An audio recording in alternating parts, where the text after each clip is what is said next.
Hello, first of all, my name is André Lage. I work for a Swiss company that is called Datalynx, and I'm a solution manager for Microsoft Technologies itself. So the key here that I want to talk today is one of the points that I'm always constantly getting, that is, okay, we have the data from the SharePoint list, how we can put it on the SharePoint page, how can we put it better in a process point of view that we have a process oriented and we want to create options that can be easily displayed, even create some type of interaction itself. So I try to create this bunch of options that you can add and use on your current SharePoint page itself. So this is the bunch of solutions that I want to talk today.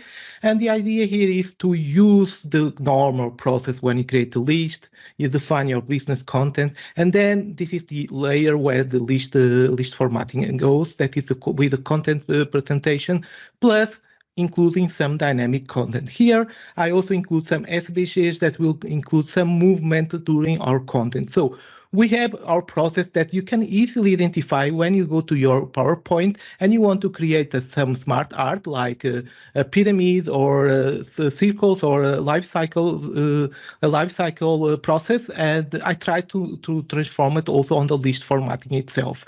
Why? I want to give them more increase in the engagement between the users and the business content, and also to improve the design and the interaction between the users.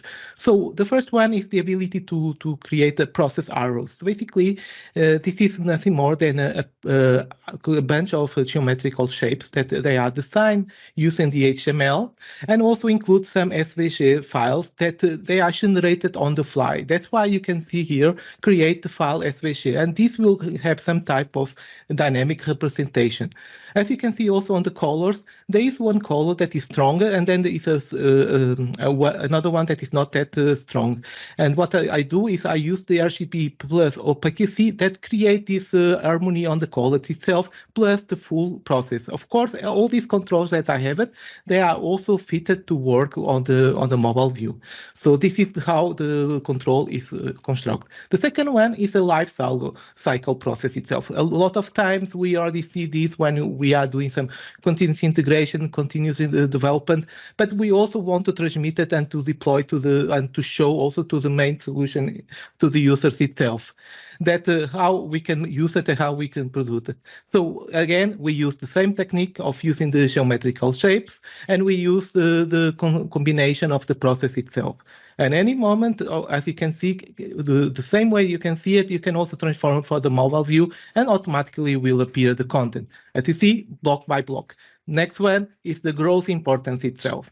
So we have a bunch of orders that we can slowly grow in the importance and how we can represent and display this information itself. The key here is using the HTML and the CSS with C-index, we can always overlay the content that the content will display the right way itself. Then we have the last one of the last ones, that is the pyramid. And here I made two options, one with the CSS, another with SVG, that are generated on the fly based on the meta information that you have on the SharePoint list. Well, the advantage of the SVG, this will always fit on the right mobile and the view that we have it there. And I'm going to show. We have the matrix. Everybody already made a BCG and some content, and they wanted to present and to show this information to the user where he can interact and see what is the process itself. The same way it is displayed on the desktop can also be visualized on the mobile view. And then we have another option that we have that is a time lapse that I try to reorder the colors and also create some type of opacity that creates some type of integration on the time lapse. For this example, we have one that I use a SharePoint list, but I have a second one that I use the person field, and I will be able to choose multiple users, and automatically will create like a wave of accounts that will display and will be easier to interact when are we selecting users directly on the list form itself. I'm also going to show. And the last one is the welcome one. Who don't like to arrive to your SharePoint site, and you can access to your site and say, okay, we have this is good morning. And then what I do, I go to the time format, and this can be between 12 hours or 24 hours. And I can see here on the right, I try to calculate between 5 in the morning until midday. I will say good morning, good afternoon, good evening, and then good night, depending on the hours. This option is already on the list formatting, and you can also use it. Of course, I also pick the image of the user that is selected, and I'm going to display. So let's go to our demo itself. So I'm going to my SharePoint site, and I think this is my SharePoint site, and everything I have it here is based on the list formatting itself.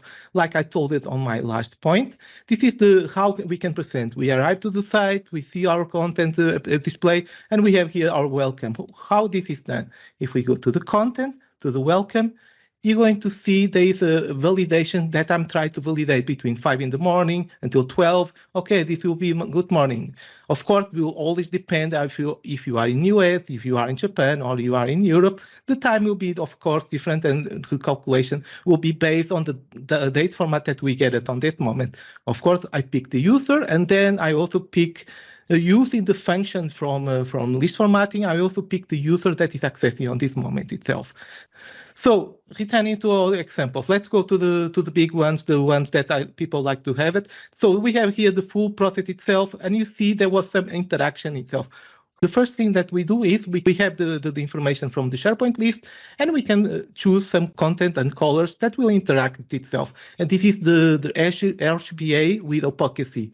We select the colors, we select our content, and we can display it itself. So I'm just going to see here how this is being working. So on the background, and I'm going to increase it. Now it's too much. So what I have done is create the different shapes, and I included the different points. As you can see, the text was moving itself, but I can include some additional interactions. For example, if I include the following, I have a shooting star that is coming from there that can show up the content itself. Or if we want to have a little more complex, we can also unblock it. And also we have, for example, a flying horse itself, where this information is stored. So basically, I have a support library that is my SVG, where all this content is created and stored itself. As you can see, we have 1, 2, 3, and 4. What happened? So I have a workflow. So when I create a new entry, he'll generate the SVG that automatically will save for that specific position, and then he'll display directly on the site. So I will go here, and he'll pick the content. In this case, the title 1, the title 2, and title 3, and he'll create and generate the content based on the needs that we have it. Let's go to the second option that we have it here, that is the growing content itself. As you can see here, we are using also the form that we can grow and increase the process. Here, the content is nothing more than circles, but the key point is the C-index. C-index will overlay the content we want to display. So, for example, if I remove them, of course, by hierarchy order, the last one will always overtake. So I just use the current C-index that I can use it and can reorder that can be interacted. And of course, with this, we can click it and he will provide the additional information. A little more complex. So we have a little more complex, the process and the diagram. To have a normal workflow and process diagram, that is a business relation associated between them. But we can also associate using the filters. If I choose some of the filters, as you can see, is moving and interacting based on our own needs. So I'm creating blocks of 4 different items, and he will create different interactions of the content itself. So when I go there, he'll create and he'll interact with the different process itself. It's a little more complex because there are multiple options created between themselves, but the order, like I show it on my presentation, the different orders plus the opacity will give this visual representation of the content that we have. Then we have the content of the pyramid. When we see it here, we can click it and we have some interaction. If you go directly to the content of this, as you can see, this is a look like, oh, this is not a list formatting. What is happening here? So what is happening is nothing more that I'm the same way I did it for the processual one. I create a dynamic SVG that will interact and will create the trapezoids based on my business needs. In this case, what is the order of my pyramid? And this will reshape for the different actions. And the same when I need to display the content, I will use the content from list formatting.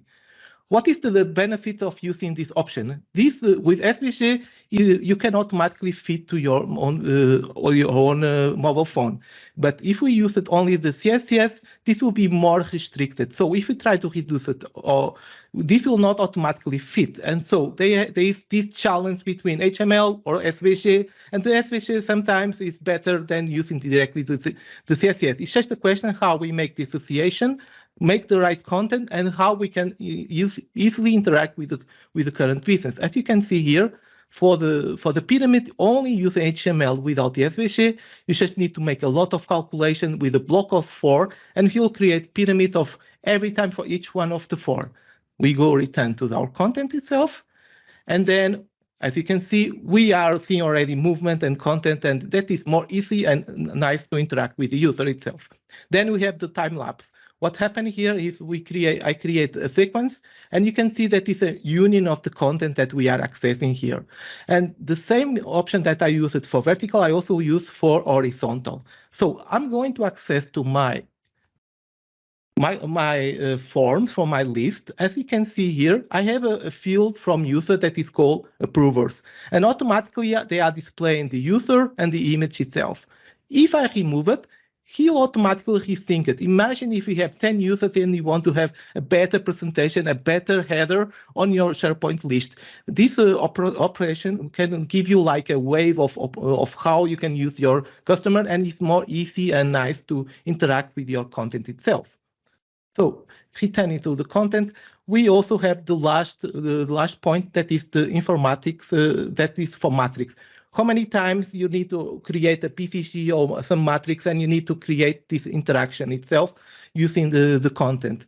So what is being done, I just create orders and options that based on the 4 items, and I try to define lines that each one of the block, visually, each one of the block will have his own representation. If I go to the format view, as you can see, basically based on the row that I get it, I use the mathematical calculation mode, and based on the 4 items that I get it, he'll organize for the different pages that will display like a PCG. For example, if I return to my sample, this is a very basic concept itself, but I can have it a very more complex one. And voila, this is one option how you can have it a better BCG matrix with business logic and business content that can easily be understood by the user itself. And of course, if we go and we focus this content as a mobile view, you're going to see that will be automatically try to reorder the content in a way that can be easily fitable for the mobile view. In this case, there was a small action, so just try. The triangle already fits for the mobile view, the time lapse, the matrix also reshape it, but will be easier and more user-friendly that fits also the different layers itself. Of course, we also have some information content, or if you want to have it a little more interesting, you can even create balloons with the content of how this will interact. As you can see, it's a lot of HTML and how we can position and put the content that in a way that can easily interact with the customer itself.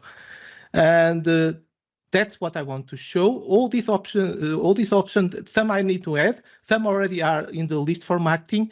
And the idea here is I want to provide these different samples that can help you to improve and interact more with the users and to create more dynamic content on your SharePoint page using the list formatting itself. David, that's everything from my side. I pass to you.